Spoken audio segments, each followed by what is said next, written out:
teman-teman, perkenalkan nama saya Christina Himpur dari Unika Santo Paulus Ruteng, Fakultas Ilmu Kesehatan, Program Studi Sarjana Keperawatan. Oke, di sini saya akan menjelaskan tentang penyakit HIV dan AIDS. Yang pertama, saya akan menjelaskan tentang pengertian HIV dan AIDS. HIV adalah virus yang merusak sistem kekebalan tubuh dengan menginfeksi dan menghancurkan sel CD4. Jika makin banyak sel CD4 yang hancur, daya tahan tubuh akan makin melemah sehingga rentan diserang berbagai penyakit. HIV yang tidak segera ditangani akan berkembang menjadi kondisi serius yang disebut AIDS. AIDS adalah stadium akhir dari infeksi HIV. Pada tahap ini, kemampuan tubuh untuk melawan infeksi sudah hilang sepenuhnya. Yang kedua, saya akan menjelaskan tentang gejala HIV dan AIDS. Kebanyakan penderita mengalami flu ringan pada 2-6 minggu setelah terinfeksi HIV. Flu bisa disertai dengan gejala lain dan dapat bertahan selama 1-2 minggu. Setelah flu membaik, gejala lain mungkin tidak akan terlihat selama bertahun-tahun meski virus HIV terus merusak kekebalan tubuh penderitanya. Sampai HIV berkembang ke stadium lanjut menjadi AIDS. Pada kebanyakan kasus, seseorang baru mengetahui bahwa dirinya terserang HIV setelah memeriksakan diri ke dokter akibat terkena penyakit parah yang disebabkan oleh melemahnya daya tahan tubuh.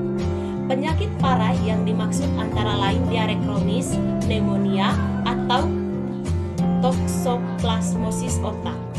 Yang ketiga, saya akan menjelaskan penyebab dan faktor risiko HIV dan AIDS. Penyakit HIV disebabkan oleh kuman imunodefisiensi virus atau HIV sesuai dengan nama penyakitnya. Bila tidak diobati, HIV dapat makin memburuk dan berkembang menjadi AIDS. Yang ketiga, beberapa faktor yang dapat meningkatkan risiko penularan adalah sebagai berikut. Yang pertama, berhubungan seksual dengan berganti-ganti pasangan dan tanpa menggunakan pengaman. Yang kedua, menggunakan jarum suntik bersama-sama. Yang ketiga, melakukan pekerjaan yang melibatkan kontak dengan cairan tubuh manusia tanpa menggunakan alat pengaman diri yang cukup. Yang keempat, lakukan konsultasi ke dokter bila Anda menduga telah terpapar HIV melalui cara-cara di atas, terutama jika mengalami gejala flu dalam kurun waktu 2-6 minggu setelahnya. Yang berikut saya akan menjelaskan bagaimana sih pengobatan HIV dan AIDS. Penderita yang telah terdiagnosis HIV harus segera mendapatkan pengobatan berupa terapi, yaitu terapi antiretroviral atau ARV. ARV di sini bekerja mencegah virus HIV bertambah banyak sehingga tidak menyerang sistem kekebalan tubuh. Bagaimana cara pencegahan HIV dan AIDS? Berikut adalah beberapa cara yang dapat dilakukan untuk menghindari dan meminimalkan penularan HIV. Yang pertama, tidak melakukan hubungan seks sebelum menikah. Yang kedua, tidak berganti-ganti pasangan seksual. Yang ketiga, menggunakan kondom saat berhubungan seksual. Yang keempat, menghindari penggunaan narkoba, terutama jenis suntik.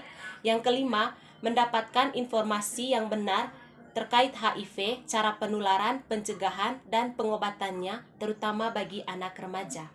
Sekian dan terima kasih.